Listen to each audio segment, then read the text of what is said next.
its power. 20% of the world's oil before. Vice Admiral Robert Harward, former Deputy Commander of Central Command, do you agree that we're losing strategically?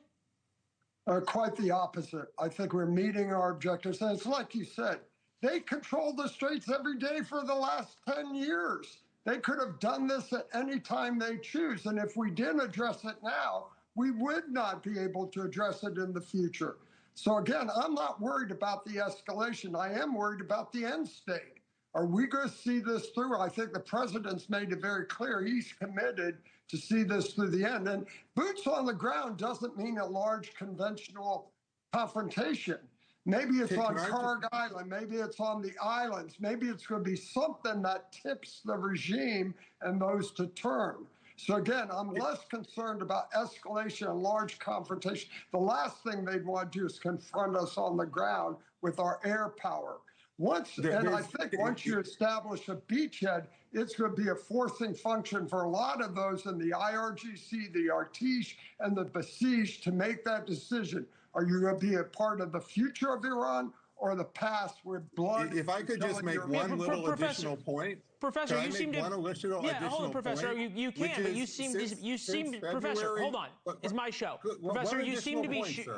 You seem to be saying though, essentially, Professor, we had to just let Iran grow and become the cancer. Oh God, no, that it is absolutely okay. not. I think it's the worst regime in the world. I've modeled the bombing of Iran for 20 years. I've taught for the U.S. Air Force. I helped build the curriculum for the School of Advanced Air and Space Studies to build the next generation of generals for the Air Force. The military comes to me to get PhDs at the University of Chicago. So what are they doing wrong? This is just to be, I realize that you don't know me very well, but this is hardly me siding as the softy liberal for Iran. That's not what's going on. Let me just make one key point.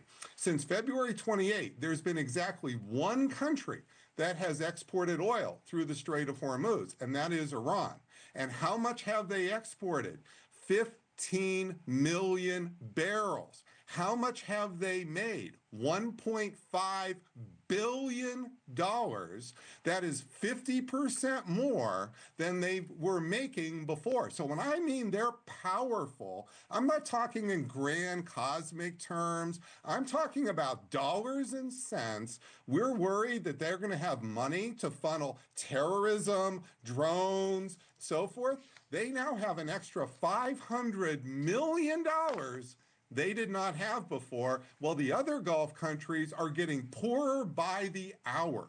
So this is not some, vague political. Okay, the point that they're still being, the point that the regime's still getting money is a good one. Admiral, the Israelis now shifting to targeting individual people on motorcycles, individual Baji militia posts, trying to set the stage for some kind of popular uprising. The question is this. Does the regime need to fall, or does the regime just need to start fighting with each other to be successful? Well, I think either one is a member. The end state is important. And back to Robert, I think his comments are very valid about having money, having resources. And that may be the next step where we blockade all oil leaving the Gulf. But I think the other thing that you have to remember is you've got about 60 million Iranians, 70 million who want this regime gone as well.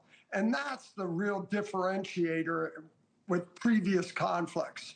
And so I think these steps we take, maybe embargo the oil, boots on the ground in Karg Island, maybe even Bandar Abbas to ensure we keep the straits.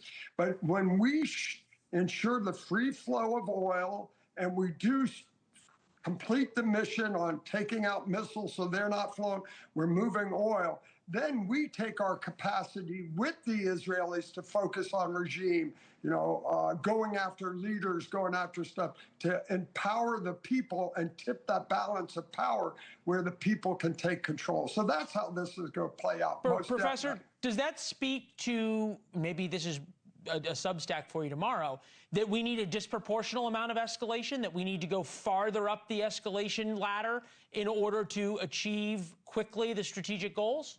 So for 30 years, I have studied every air campaign in history.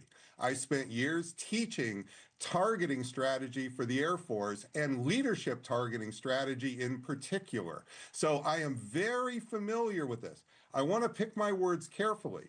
Air power alone has never, I don't mean rarely, has never toppled a regime.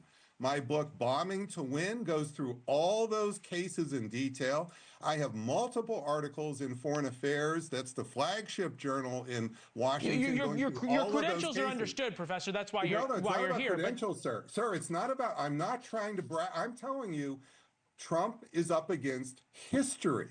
And also, with all due respect, your other guest, when he says all this is easily going to happen, it hasn't happened in 100 years of trying. And usually what you get is a trap, an escalation trap, where it gets more and more costly. You made your point. I'm going to give the Admiral... This is the problem that we have. I'm going to give the Admiral the last word here.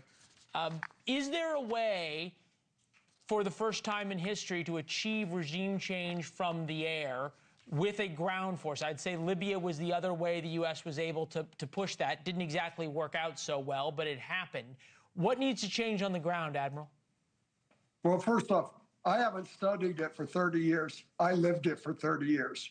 I was in Bosnia hunting pipwicks. I was in Yemen. I led the invasion of Afghanistan. I led the invasion of Iraq. I lived it. And when we put our mind to it and we thought creatively, we got it done. I think this is that precedent.